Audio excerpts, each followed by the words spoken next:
We love a good box wine. We might not admit it. We love it. We love a cheap way to get schnockered with the quickness. Ladies and gentlemen, boys and girls, welcome back to Soapboard, the official melting place for news, novices, and Dr. fans of the golden age of podcast. I'm your host, Jeff Ewing, and we do one of the most intriguing soapboard stories of Falcon Crest Season 4, Episode 14. So whether you're new to this or true, just sit back and enjoy. Tell the kids to play outside or out of sight. Tell them no questions, suggestions, or concerns for the next 25 minutes. Everyone else is not here, quiet, or kicked out. Hang out. Because we are watching this. Ladies and gentlemen,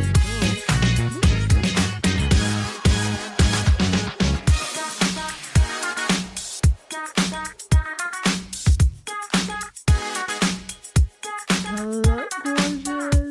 Welcome around to the fun-filled edition of Soapboard. We are watching Falcon Crest. We're back on the West Coast doing the absolute most in the year of our Lord 1984. So this episode I'm doing a little bit differently. We're going to go back a couple years to where I'm just kind of watching it in real time. I've watched about half of this episode. It's called Suitable for Framing. That can mean many, many things. There's many people on this show to frame. But this gave me the it's time to kick it into fourth gear drive. I don't know if fourth gear is a real thing. Third gear is probably a thing. You know what I'm saying? It's time to take it up a notch, if you will. Picture this. Have you ever had to plan a surprise party? But there's a lot of that feeling on this episode. It's like, okay, I have the ability to make something happen, but I'm not really sure if it's the best plan of action. Chase is in a little bit of a pickle. Melissa's in a little bit of a pickle, which I love. Maggie, as far as I know, halfway through the show, she doesn't know, but her mother's gambling addiction is about to be exposed. This seems a little bit messy, and I'm here for it. We are at episode 14, season 4. It is time to stir the pot a little bit. So grab yourself something bubbly, bright, or refreshing. If you're on a cleanse at the beginning of the year, do whatever you need to do to get you in the vintage soap opera state of mind. Season 4, episode 14, Falcon Crest. Suitable for framing. It seems as though Falcon Crest has remembered that this is the Indiana Chase in the Vineyards of Doom season. We're finally back on that sort of mysterious, let's chase down the Nazis thing. And it starts with Chase. Actually, he's not at the beginning of the episode, but he is a central part of this one. He has to lie to Maggie to figure out how to get over to Europe without her wanting to go. Now, this is a complex situation. If you've ever had to plan a surprise party, or maybe you're helping someone out with an engagement, you need to figure out the ring size. It is a whole song and dance.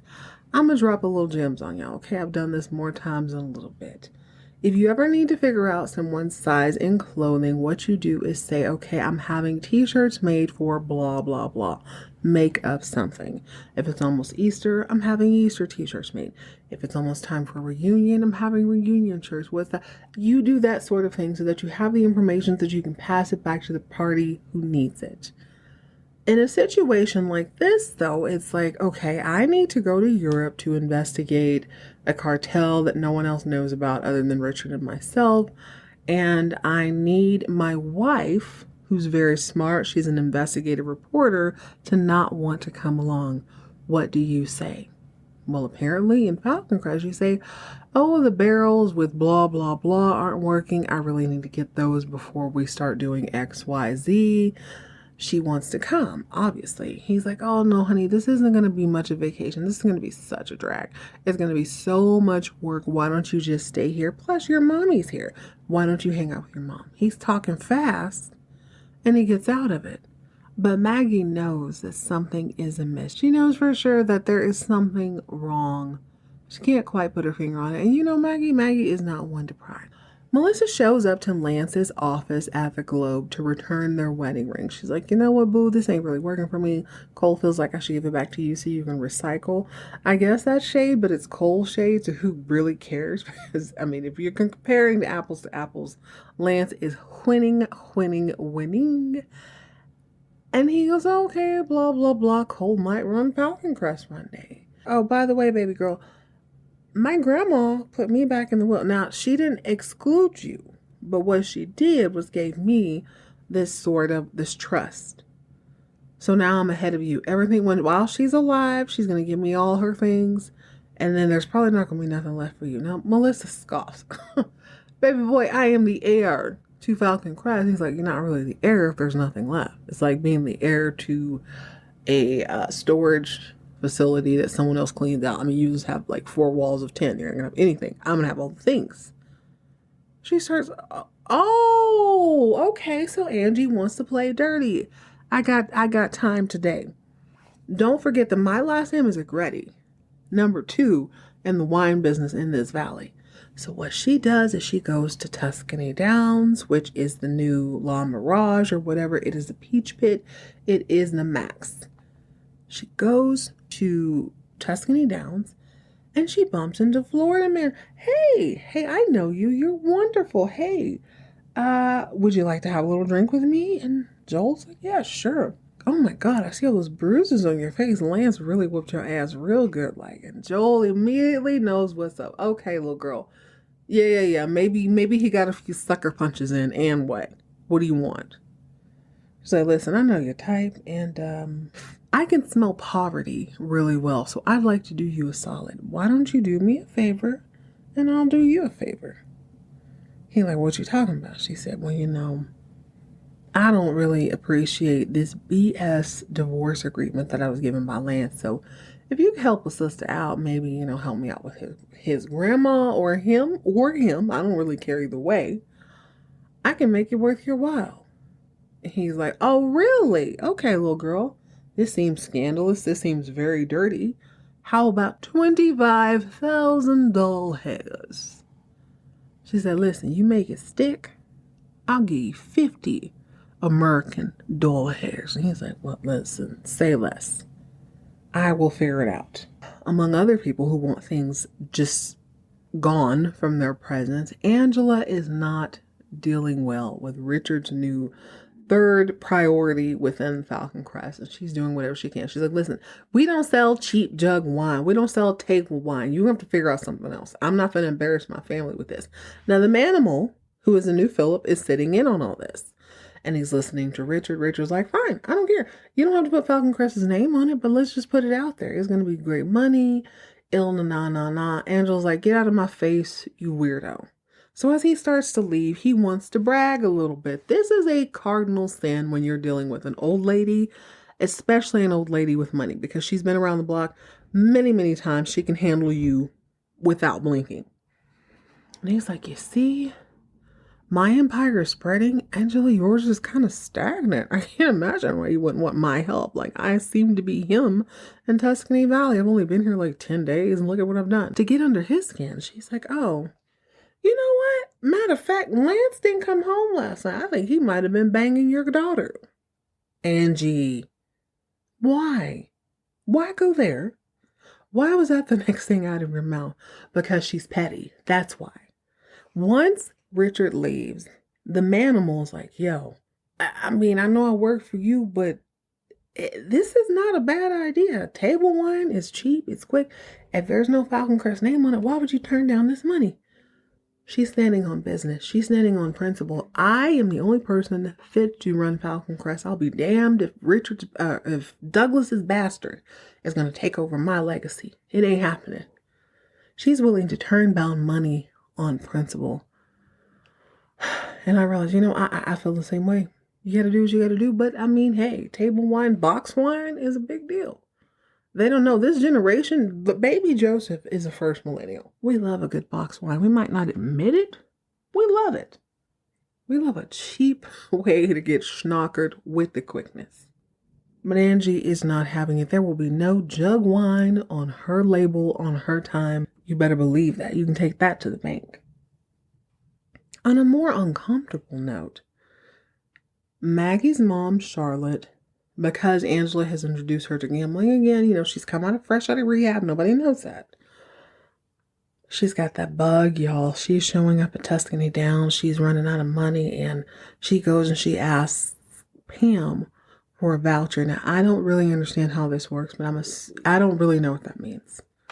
But context clues tells me that means she's out of money. A voucher is like a coupon, maybe a get out of jail free card, but because she knows Richard, that's my thing. I can't tell if she's asking for a voucher because it is normal practice or if she's asking for a voucher because she knows the owner. It seems like she knows the owner. I don't really understand the gambling thing.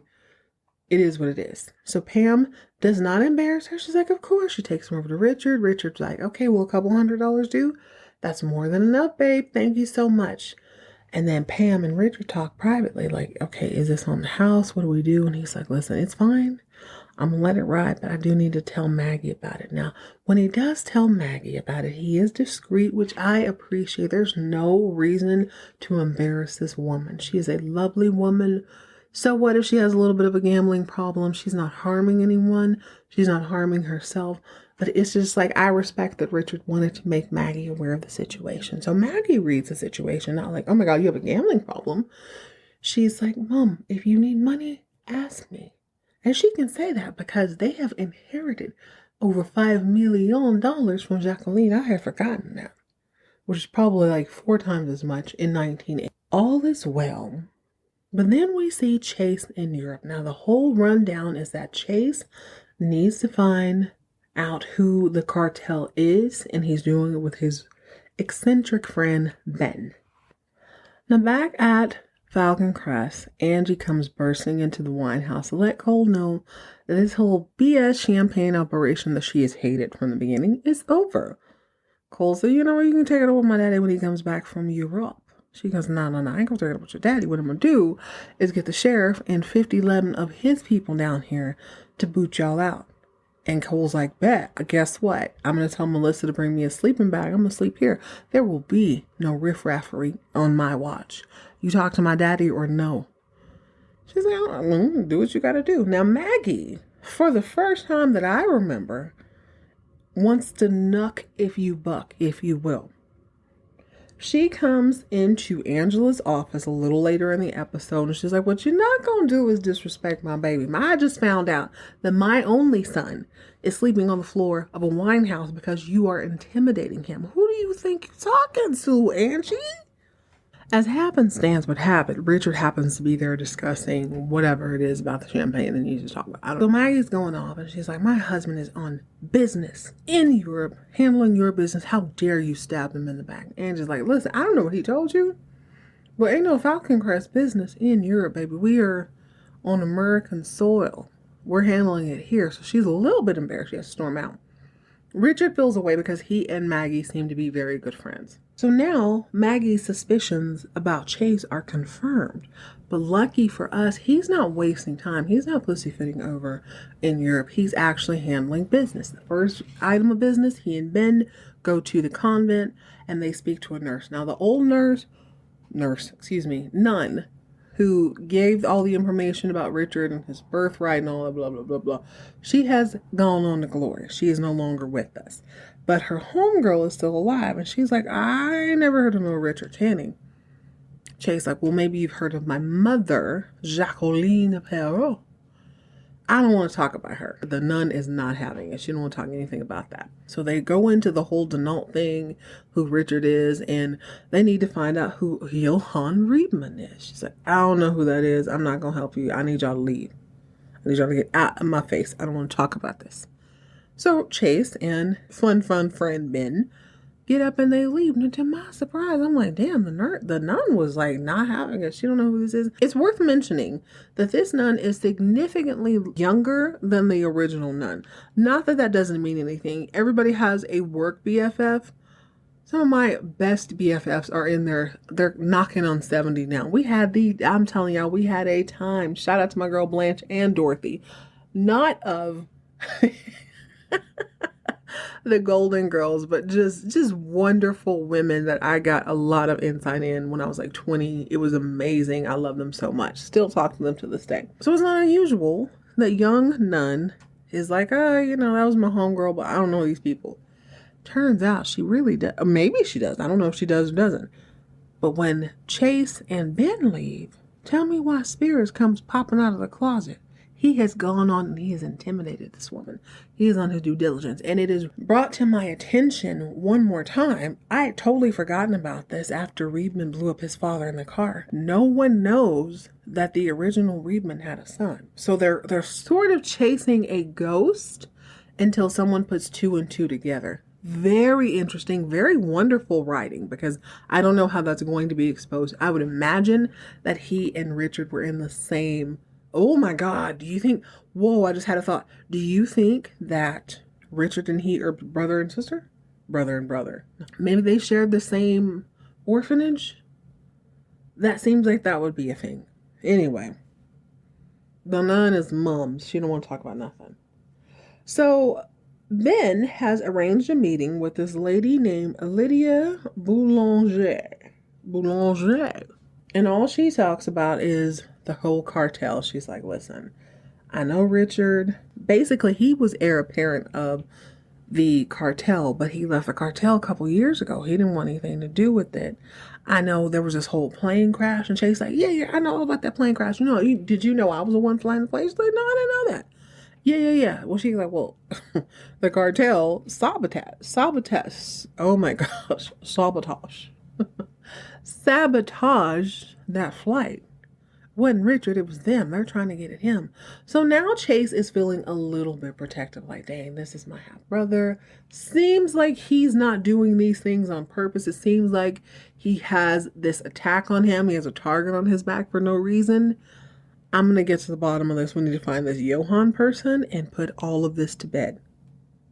Boy, oh boy, I am so glad that I watched this episode in this order, because this one was jam-packed. I was not expecting a full-on 17. I gasped so many times out loud on this episode, but let's jump back into it. Okay. Side note, little sprinkle of information. Maggie's mom has a problem. She's going to pawn some jewelry so that she can continue to gamble.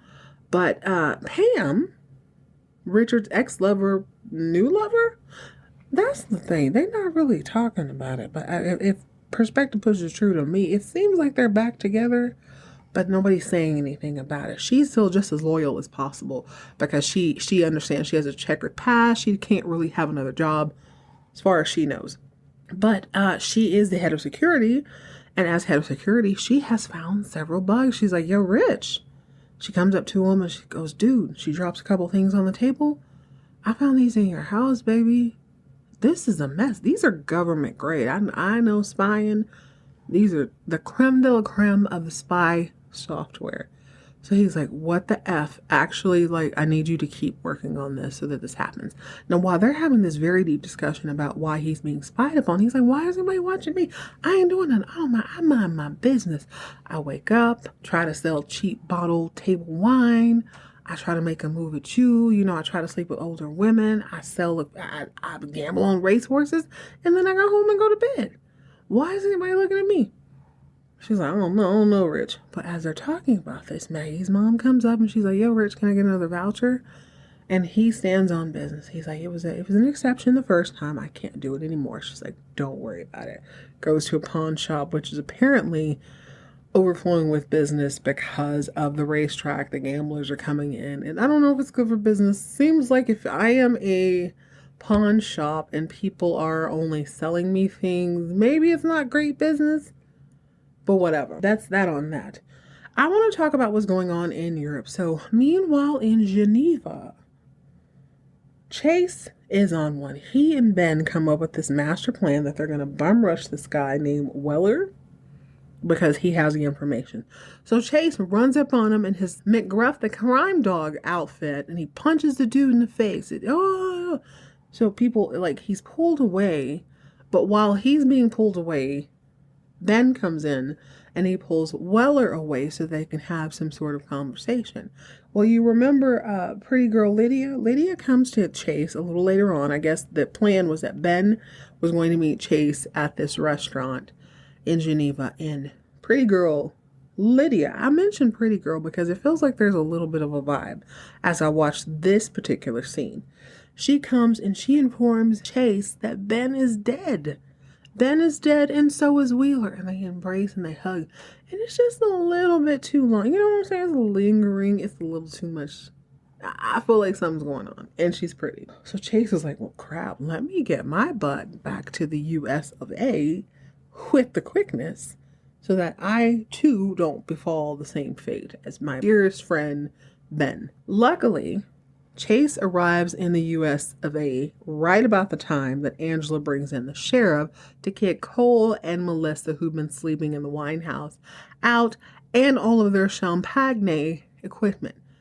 She comes in with Sheriff, who is recovering quite well. I'm glad to see him on his own 2 feet after his little surgery from cousin Michael. And he's like, dude, let me just be real.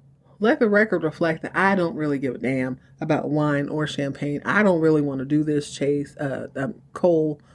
But she has an order.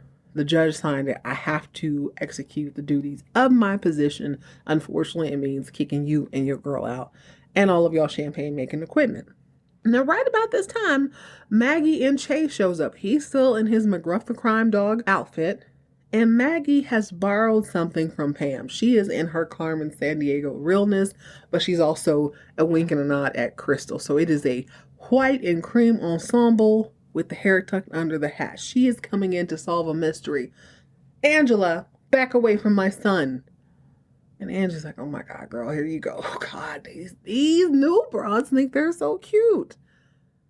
So there's a little bit of a conversation. Then Chase pulls Angie aside and he's like, okay, I mean, yeah, you can shut me down if you'd like, but I want you to know, let the record reflect that my future slutty daughter-in-law has sold me her whole harvest.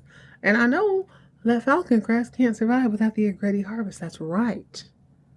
Because even if Agretti is number 2, they're still number 1 when it comes to product. She needs that product in order to keep up with the demand. So all of a sudden, Angie's like, you know what, baby? No. There ain't no problem here. What problem? Oh my God. No, I'm not shutting you down. I was just, the sheriff needed something to do today. Don't worry about it. Yeah, we're back in business. Don't worry about it. And Chase is like, well, I mean, Angie, baby, let me let you know that if I need to go into my business by myself, I can. Because my future daughter-in-law, my grandson's mama, has sold me her whole thing. It's a thing. So, I mean, whatever you want to do, we can do, baby. Angie relents, but I imagine this is a short-lived surrender. Okay, let's get back to one of the more interesting things that happened this season, this episode specifically, Joel's master plan. So Melissa has already solicited Joel to take out either Lance or to take out Angela. So he devises a plan. He calls up Lance at the Globe and he says, hey, I have some really juicy information on Richard Channing. Meet me at this abandoned gas station on XYXY blah, blah, blah. And Lance is like, bet, I'll be there. So Lance shows up and there is a beautiful black gentleman. I mentioned that because back in 1984, that's just not what's happening. Black gentleman comes out, he's bald, he's in a sweater set, so immediately I'm like, this is not your thing.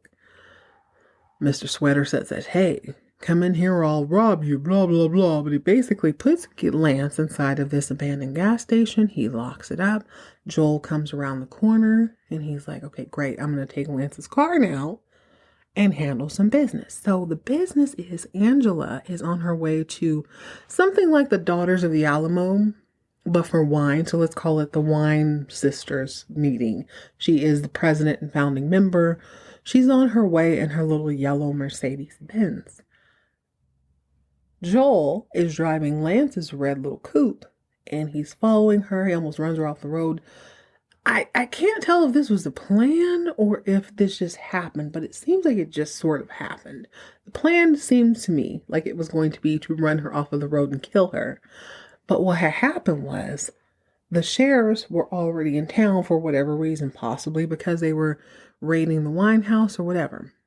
So Joel does not get to fully run Angela off the road, but it looks like he tried to. He obviously did.